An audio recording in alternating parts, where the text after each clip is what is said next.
Praise the Lord and welcome back to Abundant Life with Dr. Jacqueline Powell. I'm excited again today just to be able to share something with you, to spend some time with you. And I thought about abundant life again today, thinking about what would I consider abundant life. And one of the things that came to my mind is that you have to be an overcomer. So that means that, you may have experienced some things. You may have had some difficulty in your life. You may even be dealing with some difficulty right now. But you have to see yourself as an overcomer. So you have to see yourself outside of that situation. So if you're in something right now, I need you to just be able to picture what it's like for you to be out of that. What does that look like? And be able to describe that, be able to experience that just by even closing your eyes and creating an atmosphere that allows you to be able to have a great time going on when you just go into this zone. And so if you can do that and escape what's going on with you right now, that can be abundant life for you. It may be temporary right now, but like I told you before, a lot of things that we plan on, a lot of things that we set as our goal, we put images out and look at those things and help us to get there, then that allows us to be able to move towards experiencing that. So if you want to have abundant life, you're going to have to look at some of the things that you may have dealt with and find out whether you're over them. Have you overcome the experiences that you've had? I know that some of the things that has happened in your life has been things that you really don't want to reflect on. You don't want to think about it. But in order to completely be at peace, you have to process that stuff. There's a lot of secondary trauma, a lot of primary trauma that we experience in our lives, and we need to be able to get over those things. But in order to get over them, you gotta look at them and you gotta reflect on them. You gotta see how you feel about them. So one of the things that you can do with that is that you can write in a journal, and you can keep writing and reflecting.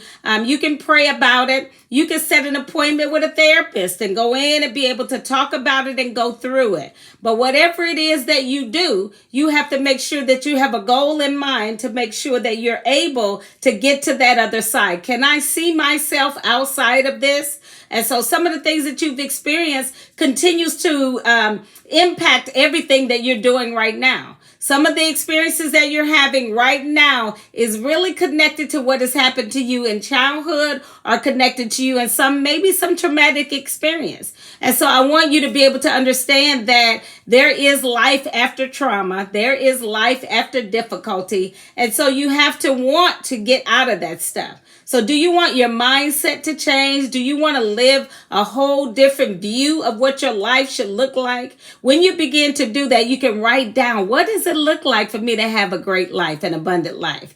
What does it look like for me to not feel the feelings that I'm having right now? What would I be doing if I wasn't dealing with what I'm dealing with right now? And you have to begin to write those things down and begin to set some things in motion to be able to do that. Well, one of the biggest things I think that helps you to overcome the past is to forgive.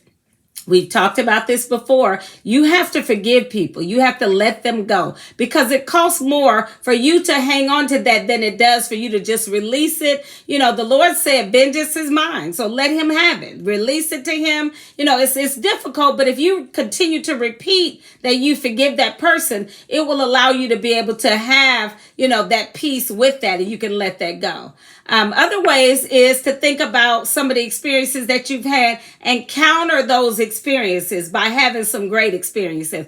Do some things that would allow you to reflect differently. If you have maybe a loved one that you miss and you continue to reflect on, that they're not here anymore, instead work on some ways to see how they impacted you and how they will always live. They will live on because you will tell stories about them. They will live on because they shared their lives with you. They put footprints on your heart that will never go away. And so you keep them alive by sharing information that is, going to bless somebody else that, and I always talk to kids about this. Sometimes I'll ask them, tell me about that person, and then they'll smile and start telling you stories about, different things to do with them. So don't let the enemy steal your joy. Don't let, the Bible says that the enemy comes but to steal, kill, and destroy. But Jesus came that you may have life and have it more abundantly.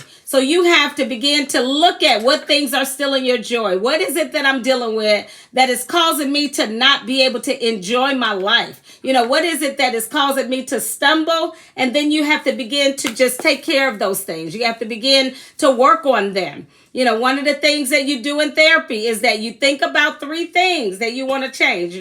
Look at your life and say, what are 3 things that if I could name 3 things, if I had a genie and I could rub on this genie and have 3 things change in my life, what would those things be? And then write those things down and then begin to look at them and see, what do you have power to change? What do you have power to alter? How can you make that happen? What steps can you take that would get you to the place where this is going to happen for me one day? It may not happen today, but it's going to happen for me. And so I just want you to know, with Abundant Life, it takes reflection. It takes you being able to, process some different things. So today, my niece, I was intending to have her on today and we were going to do a live together, but ended up forgetting about it. We were, busy doing some other things. But one of the things that we did was to do an art therapy project. And that project, she had us to reflect on something that had happened to us in the past and, ways that we had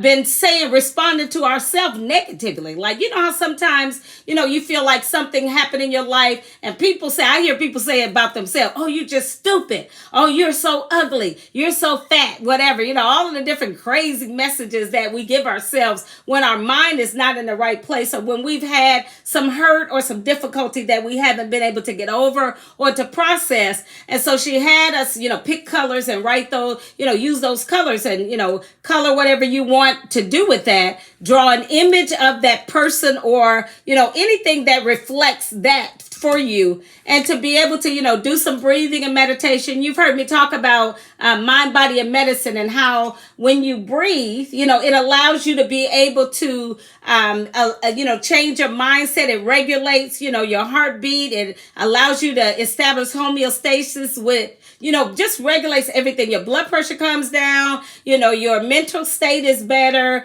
your anxiety goes away. So just breathing in through your nose, blowing it out of your mouth, allowing what is called the vagus nerve to travel up and to regulate things for you. And so doing that, so these are things that you can practice at home. You can do those things. You can take the time just breathing in through your nose and blowing it out of your mouth. Just take a couple of minutes to do that. And then, going ahead doing a project like we were talking about, writing down some negative images or, just getting some thoughts out. It's amazing how when you draw, when you have art, even if you weren't even thinking about coming up with anything negative, your subconscious mind comes out when you begin to draw and write, different images, and you can really tell, some of the things that people are dealing with if they just doodle. Look at the doodle, look at the different things that are being written, and they'll tell a story. And so in this whole assignment that we had today, she also had you to go back and respond to those negative comments. So if you're telling yourself that you're ugly, that you're fat, if you tell,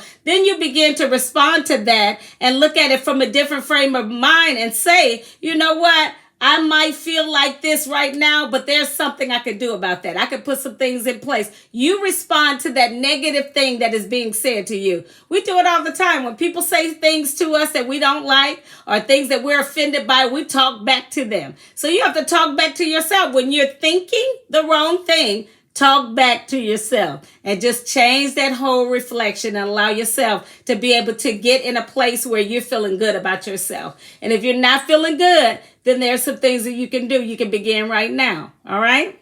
So I want you to just, for right now, just know that if you take the time to process and work through some of the things from the past, you will definitely move forward and get over it. But if you just let it stay there, you're going to constantly be dealing with it. It's kind of remind me of Clint Eastwood, right? When he was saying, make my day. Because I don't know if you know anything about, what was happening with him. But his whole family had been killed, his children, so that little comment, make my day, was like, I already am angry. Give me a reason to get this anger, take this anger out on you, right? And so we all have those things, unresolved issues and things. And like some of us are walking around that same way. Make my day. Let me get this out. Kids get mad. They go from, 1 to 100, about something so very minor or something that really isn't that, important. But really what is happening is that unresolved anger, that, trauma that you've experienced, you're not able to process that stuff. So it stays there until it has a way of coming out, which is unhealthy, and it causes you to have rifts in relationships, which takes away from you being able to have that abundant life. All right. So we're going to have sometime, and I'm going to talk to you a little bit about secondary trauma and talk about trauma, because we're dealing with trauma either personally or we're dealing with trauma that other people will experience. And then we carry that, and we have to have a way to process that. So I'm wondering if you have a way to work through some of the things that you are dealing with or some of the things you've dealt with in the past. So in order to get to that place of abundant life where you can smile and enjoy your life and really say, I'm just excited. You want to be able to do that? You got to get rid of some of that weight. All right. So God bless you. I want you to subscribe, to share, and to like. Thank you for joining me again. I'm excited about continuing our journey together.